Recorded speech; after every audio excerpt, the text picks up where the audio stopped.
এই মুহূর্তে যদি নির্বাচন হয়, বাংলাদেশে বিএনপি ছাড়া অন্য কোন দল নির্বাচিত হওয়ার সম্ভাবনা আছে না? এরা বাপরে বাপ, এত বড়াই করা ভালো না। অহংকার পতনের মূল দাদা, এত বড়াই কইরেন না প্লিজ, একটু থাইমা যান।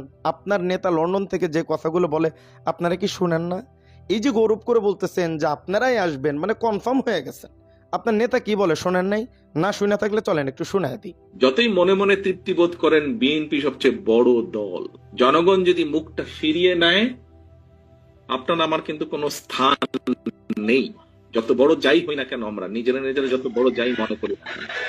আমি আজকে গত কয়েক মাস ধরে বলছি, সামনের নির্বাচন এত সহজ নয় আপনারা যত সহজ ভাবছেন। শুনছেন নেতা কি বলে?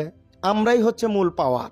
তো আপনি মনে করেন না নির্বাচন এত সহজ হয়ে যাবে? আপনারা যা মনে করতেছেন এতটাও সোজা না। আপনার চাইতে বড় রাজনীতিবিদ তারেক জিয়া, বুঝছেন, সে ভালো জানে যে কি হতে যাচ্ছে। তো এত লাফালাফি কইরা ডস খায়েন না, বুঝছেন।